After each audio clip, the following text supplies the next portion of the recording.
Hello, and welcome to the French Kiss Life podcast, all about living with more elegance, style, and joie de vivre in your everyday life. I'm Tonya Lee, your hostess. Let's get started.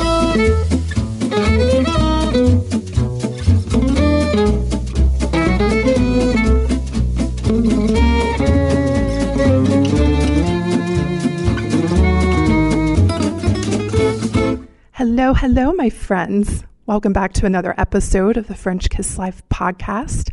We are going to be talking about the one thing that your body deserves. So here's a really quick story. On January the 1st, I woke up with a fever of 103.2 and chills like crazy.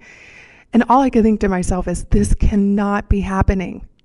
You know, it's the first of the year. This is the time when you're supposed to be all about writing new beginnings, a fresh start, a new year.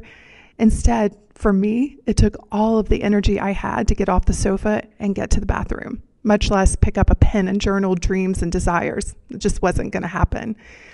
And so as I laid there shivering and aching and looking like I was literally about to transition to the other side, I caught myself doing the same thing that I did for years when I struggled with my weight, being harsh to my body. I looked in my mind and I was saying things like, "Why are you such a mess? I don't have time for this. Get your act together."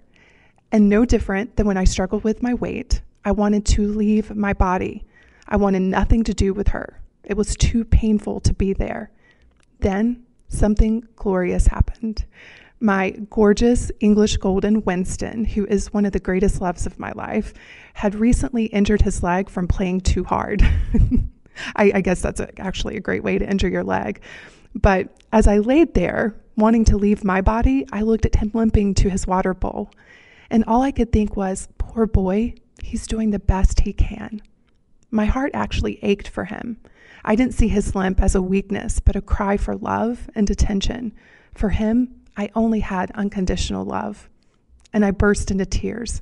You know what? My body was doing the best she could too. She always has been.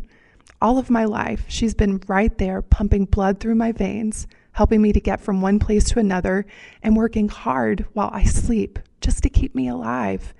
Even with all of the insults and the abandonment, she has never once abandoned me.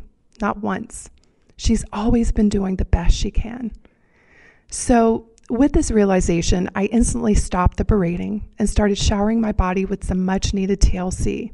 I ordered some chicken soup. I rested with no guilt. I caught up on reruns of Sex and the City and staying with my body every step of the way. Here's the thing.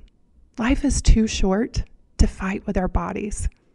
Many women find it easy to love their bodies when it's behaving the way they think it should. However, a number on a scale, a dress that doesn't fit exactly right, a diagnosis, or a new wrinkle can catapult us into self-loathing. I know this because that was my pattern for years. And this is not love. This is a poor substitute that is based on expectations and conditions. It's like saying to your child, "I'll only love you if you do what I say." Unconditional love has no conditions except to love. It's that kind of love that you do have for your child or your pet. It's choosing to love them no matter what.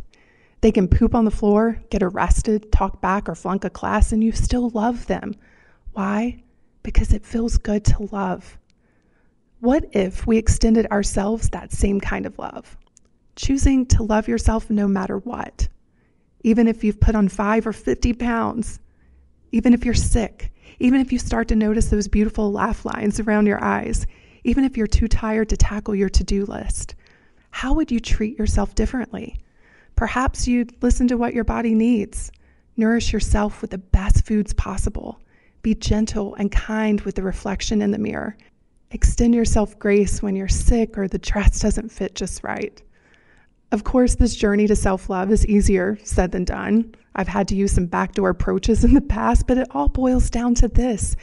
Life is too short to place conditions on love, especially the love of our own amazing and glorious bodies, because after all, she's doing the best she can. I'll see you in the next podcast.